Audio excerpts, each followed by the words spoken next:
ओम नमः शिवाय गुरवे सच्चिदानंदमूर्तये निष्प्रपंचाय शांताय निरालंबाय तेजसे।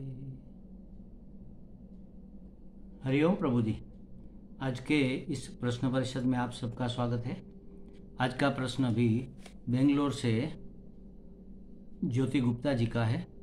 उन्होंने पूछा है कि इंद्रियों के देवता के प्रकरण में, तत्वबोध के अंतर्गत इंद्रियों के देवता के प्रकरण में चित्त वासुदेव के समान हमारा रक्षक है, तो कैसे चित्त हमारा वासुदेव के समान रक्षक है, ये स्पष्ट नहीं हो रहा है, ये समझना चाहती है। देखो प्रभु जी, हर एक इंद्रिय का, चाहे वह बहिर्ंद्रिय हो चाहे आंतर इंद्रिय हो, बहिर्ंद्रिय दो प्रकार की है, एक ज्ञान कराने वाली और एक कर्म करने वाली। ज्ञान कराने वाली ज्ञानेंद्रियां जो शब्द स्पर्श रूप रस गंध, ये जो संसार के विषय है उसका ग्रहण करती है, और कर्मेंद्रियां कर्म करती है। जैसे हाथ है, ये कर्मेंद्रियां है तो लेना और देने का काम करता है। पाँव कर्मेंद्रिया है तो आना और जाना ये काम करती है। वाणी कर्मेंद्रिया है तो ये बोलने का काम करती है। वाक इंद्रिया तो ये कर्मेंद्रिया है, और ज्ञानेंद्रिया है आँख, कान, नाक, घ्राण और त्वचा। ये सब शब्द स्पर्श रूप रस गंध ग्रहण करने का कार्य करती है। हर एक इंद्रिय का अपना देवता है, अधिष्ठातृ देवता। उस इंद्रिय के अधिष्ठाता कोई एक देवता होता है, वही देवता के अनुग्रह से वह इंद्रियां काम करती है। तो जैसे बहिर्ंद्रियां है वैसे ही अंतर इंद्रिया है, अंदर की। अंतःकरण इंद्रिया माने ये करण है, साधन है हमारे ज्ञान के, कर्म के। उसी तरह अंदर के जो करण है उसको अंतःकरण कहते हैं। और अंतःकरण चतुष्टय, चार प्रकार से काम करता है। एक ही अंतःकरण चार प्रकार से काम करता है, तब उसका नाम भी अलग अलग हो जाता है। जब वह सोचने का काम करता है तब उसे मन कहते हैं। निश्चय का काम करता है तब बुद्धि कहते हैं। और स्मृति का काम करता है, स्मरण रखने का, तब उसको चित्त कहते हैं। और सभी इंद्रियां, अंतर और बाह्य सभी इंद्रियों में अहंकार, मैंपना तो होता ही है। तभी तो मैं करता हूँ, मैं देखता हूँ, मैं खाता हूँ, मैं सोचता हूँ, सब में मैं समाया हुआ है, ये है अहंकार। तो सभी इंद्रियों के देवता है। उसी तरह अंतःकरण के भी चार देवता है। अंतःकरण चतुष्टय मतलब चार प्रकार के जो करण बताए गए, चारों के अलग अलग देवता है। मन है तो उसका चंद्रमा उसका देवता है, बुद्धि है तो ब्रह्मा जी उसके देवता है, अहंकार का रुद्र देवता है, और चित्त जो है उसका वासुदेव अधिष्ठातृ देवता है। वासुदेव की सत्ता से ही चित्त अपना कार्य करता है। चित्त का क्या कार्य है? एक तो जो चीज हमने अनुभव की, हमारे अनुभव में आई, हमने जानी, उसका मेमोरी डेटा संभाल कर रखना, उसकी स्मृति संभाल कर रखना, ताकि दूसरी बार हम उसको पहचान सके। पूरे संसार को पहचानने का काम ये चित्त से ही होता है। और दूसरा काम है चिंतन करना। मनन करता है, चित्त चिंतन करता है। अब आप कहेंगे मनन में और चिंतन में क्या फर्क है? मनन करना माने हमारे जाने हुए विषय में जो संशय है, उस संशय का तर्क वितर्क करके निश्चय निकालना, संशय रहित होना, यह मनन कहलाता है। तब बुद्धि दृढ़ निश्चय करती है कि हाँ अब ठीक है। ये मन से हमने विचार प्रति विचार करके संशय का निवारण किया, इसको कहेंगे मनन।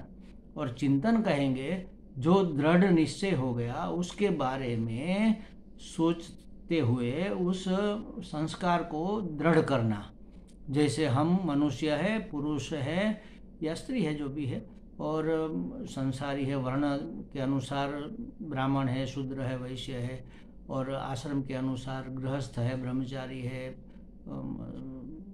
सन्यासी है, जो भी हमारा आश्रम है उसके अनुसार हमारी जो पहचान है, ये बार बार हमने दृढ़ की हुई है। तो अब उसको निकालना है, और अहम ब्रह्मास्मि, मैं ब्रह्म हूँ, ऐसा निश्चय जो हो गया उसको याद रखना है, उसको दृढ़ करना है।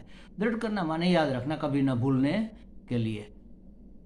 उसको कहेंगे निष्ठ होना, उस ज्ञान में निष्ठ होना। तो ये चिंतन निष्ठ बनाने का काम करता है, और ये चित्त से होता है। तो देखो, ये दोनों चीज़ें सत्व प्रधान, चित्त के देवता वासुदेव है और वासुदेव सत्व प्रधान देवता है। अब हमें जब पारमार्थिक चिंतन करना है तब मन कैसा होना चाहिए? अंतःकरण, मन समझो, अंतःकरण समझो, शुद्ध होना चाहिए और पवित्र होना चाहिए, और एकाग्र माने कि स्थिर होना चाहिए। ये तीन चीज़ें मन में अगर नहीं है तो हमें ज्ञान नहीं होगा। और जान तो लेंगे लेकिन जाना हुआ माना नहीं जाएगा। तो मन को शुद्ध करना माने उसमें से मल जो है, जो मैल है, उसको निकाल बाहर करना, उसको छोड़ देना। जैसे राग द्वेष, ये मल है, मुख्यतः मल यही है।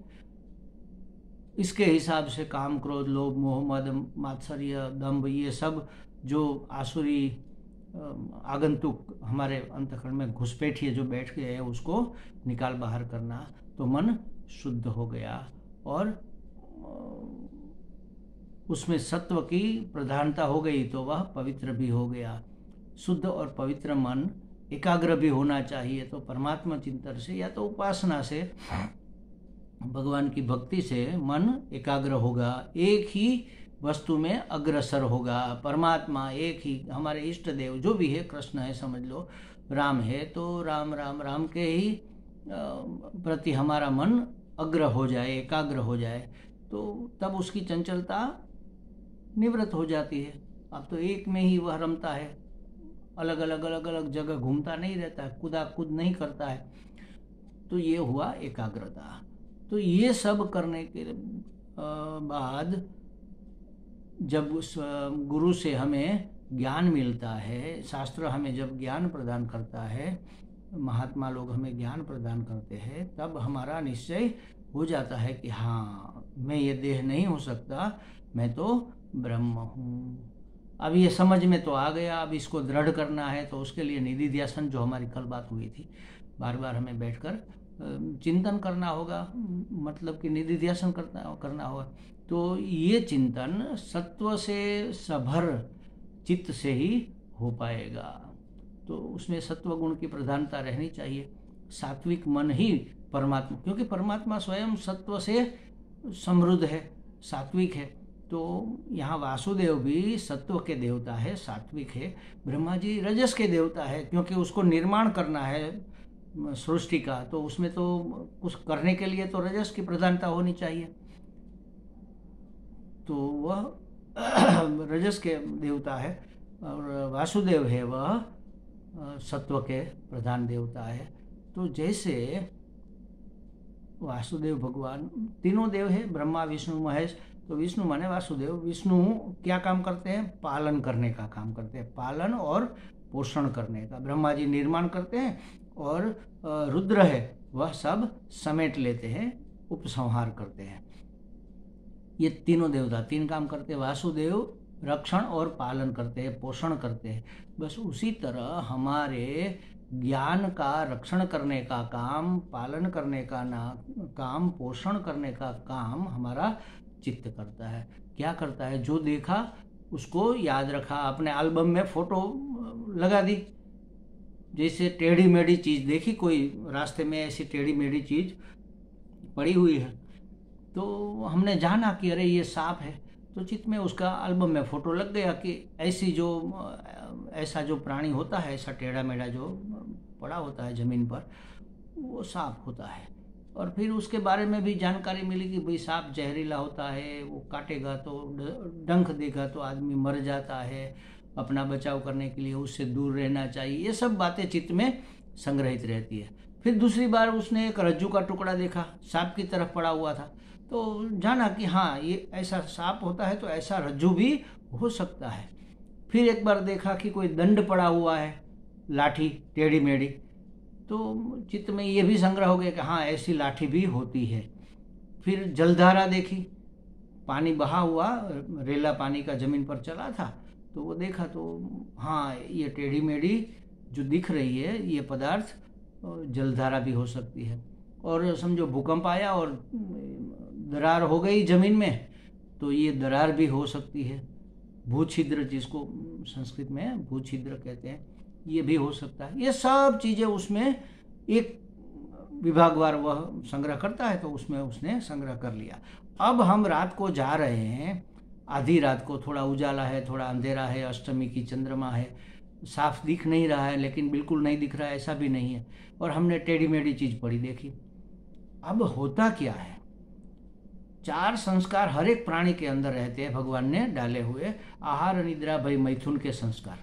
भय माने अपना रक्षण करना, तो ये मूलभूत संस्कार जो हमारे अंदर है हमारा रक्षण करने का, तो पहले तो हम यही सोचेंगे कि ये जो टेढ़ी मेढ़ी चीज़ है हमारे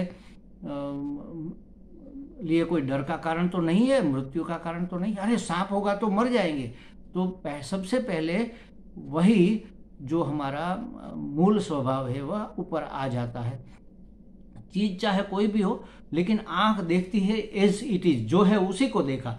आंख ने देखकर, ज्ञानेंद्रियों ने देखकर कहाँ भेजा, मन के पास। मन को पूछा कि भाई देख लो ये है, क्या करे। मन ने बुद्धि से पूछा कि भाई ये क्या है। ओम, इसका निश्चय करो। बुद्धि ने देखा, अब निश्चय बुद्धि कैसे करेगी, एल्बम देखेगी। तो चित्त के पास जाकर कहा कि भाई ऐसी टेढ़ी मेढ़ी चीजें क्या क्या हो सकती है। तो 4-5 चीजें बता दी चित्त ने कि भाई ये दंड भी हो सकता है, भूछिद्र भी हो सकता है, रज्जु भी हो सकता है, ये भी हो सकता है, जलधारा भी, माला भी टूटी हुई हो सकती है, और सांप भी हो सकता है।